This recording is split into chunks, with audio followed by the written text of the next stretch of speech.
Alright, guys, so I want to talk about Tulsi Gabbard. Because I find this very, very interesting. Okay, some of the things I agree with, some of the things I don't. I like the fact that she's a vet.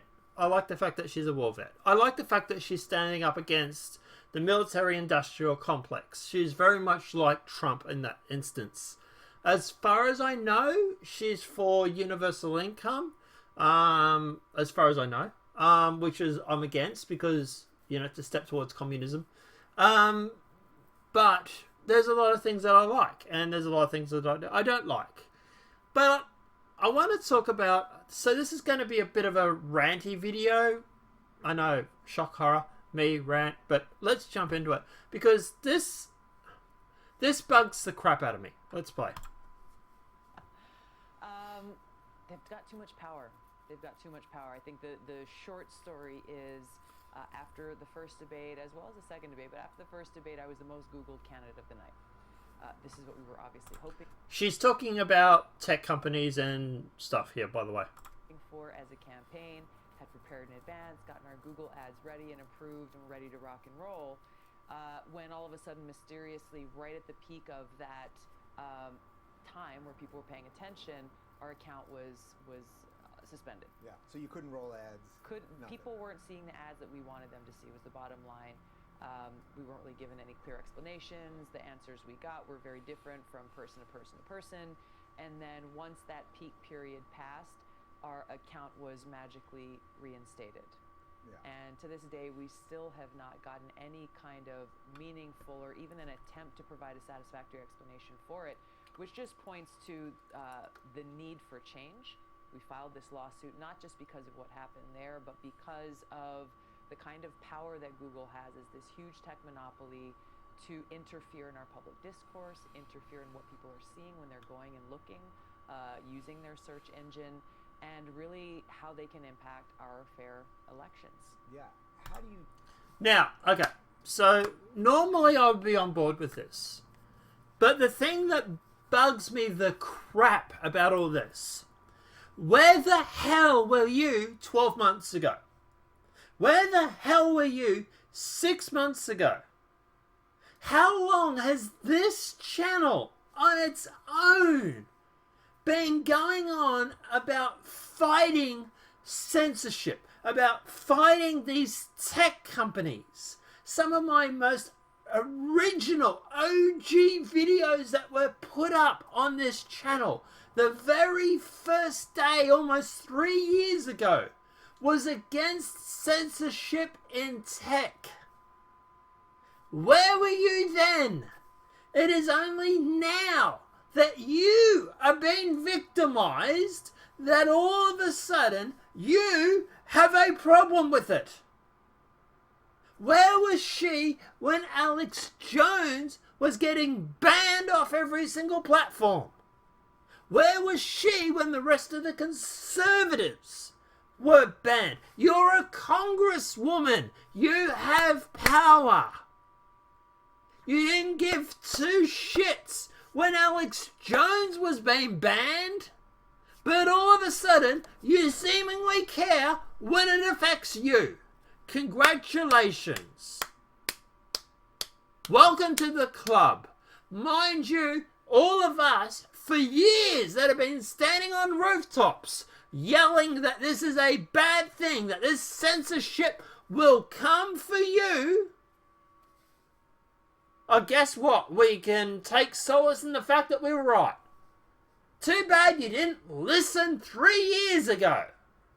And that's what bugs me the crap about this.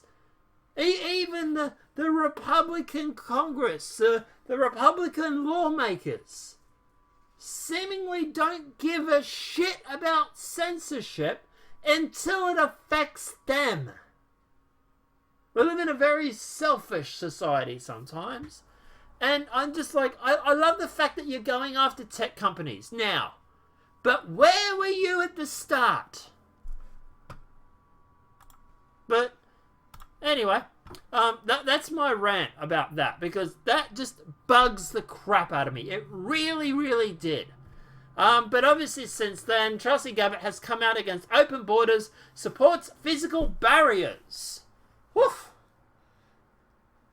This girl's going to be able to run on the Republican ticket before long. Against tech companies, supports barriers and closing the border. She may as well just run as a Republican. She's even wearing red. But anyway, let's jump into it. Democrat president candidate Tulsi Gabbard said Sunday that she is opposed to open borders and even supports physical barriers, painting a stark contrast between her and the rest of the primary field.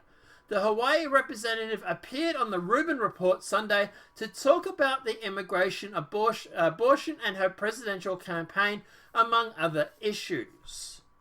Some candidates, including Massachusetts Senator Elizabeth Warren and former House and Urban Development Security Julian Castro, have come out in support of decriminalizing border crossings. Host Dave Rubin described the Democratic field as basically trying to outdo each other on open borders before asking Gabbard where she stood. Now, full credit, I haven't seen the whole video. I got about 10 minutes into this before I wanted to throw a hammer through my TV, so I turned it off. Because it was just infuriating. It really, really was. I don't support open borders, Gabbard said, adding, without security borders, we don't really have a country. Oof, she's definitely going to be a Republican before we know it.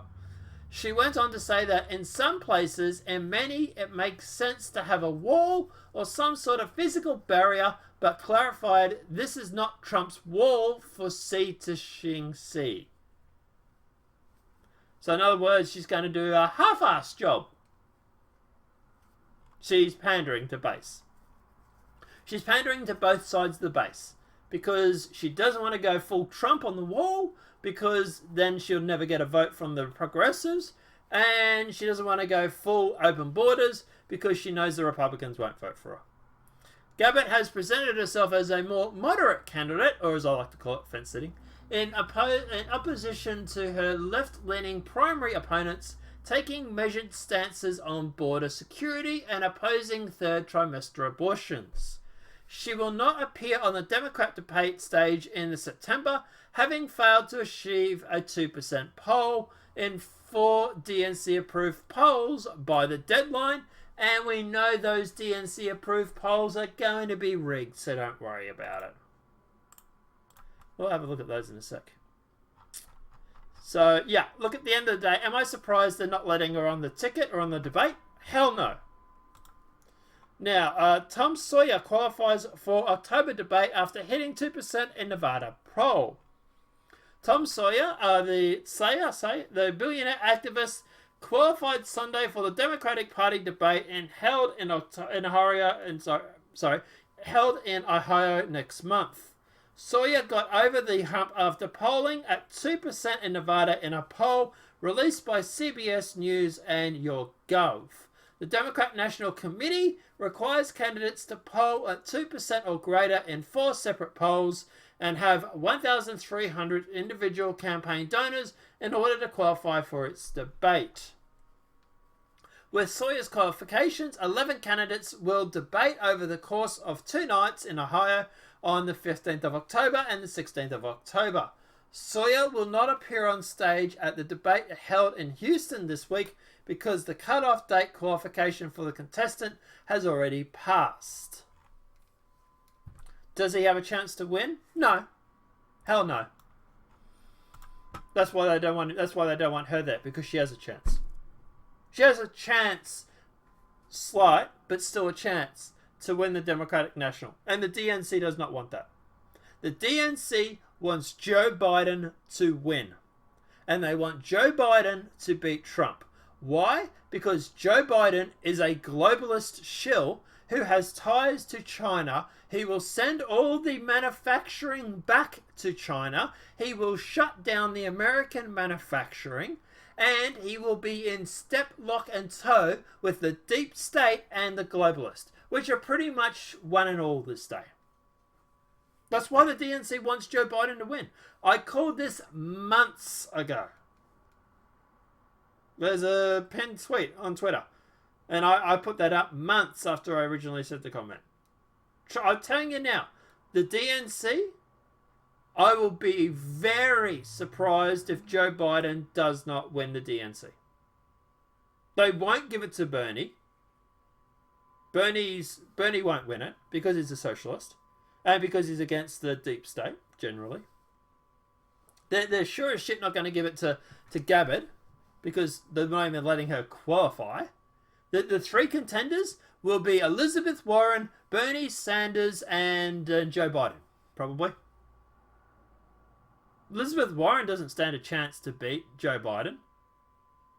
Bernie Sanders probably does if it was a fair race, but they're not going to make it fair. So at the end of the day, Joe Biden's going to end up winning it. And it's going to be Joe Biden versus Sleepy Joe versus Trump. Trump's going to get another 4 years, which I don't particularly have a problem with. So, Trump, you're just going to just win 2020, man. That's all I'm going to say. Win 2020 and do the shit that you said you were going to do. You've done most of it. Great. I'm really looking forward to seeing if you pardon Julian Assange. I really think you should let Julian Assange go. He's a publisher. He is not a whistleblower. If you want to go after anybody, then Edward Snowden, which I have immense amounts of respect for, but he did break the law. Chelsea Manning broke the law, but she's already been in jail for this stuff. Isn't this double jeopardy? I don't know. Guys, let me know what your thoughts are in the comment section below. What are your thoughts on Gabbard? Do you think at the end of the day that she's just jumping on this whole going on about Google because she was affected now? Do you think it's rich that someone like her, who is a lawmaker, she is a not only a Democrat president candidate, but she is in government. Why didn't she say something sooner when it comes to tech companies? Well, we've been fighting this censorship now for years. All of a sudden, she wants to jump on the censorship train. Congratulations, I suppose. But, you know, where were you 2 years ago? Let me know what your thoughts are in the comment section below. Also, what are your thoughts on her coming out against open borders, supporting physical barriers, third trimester abortions, against that? Do you think that this is just pandering? Let me know what your thoughts are in the comment section below. Apart from that, guys, obviously this will be the last video for the day. So yeah, we'll see you tomorrow.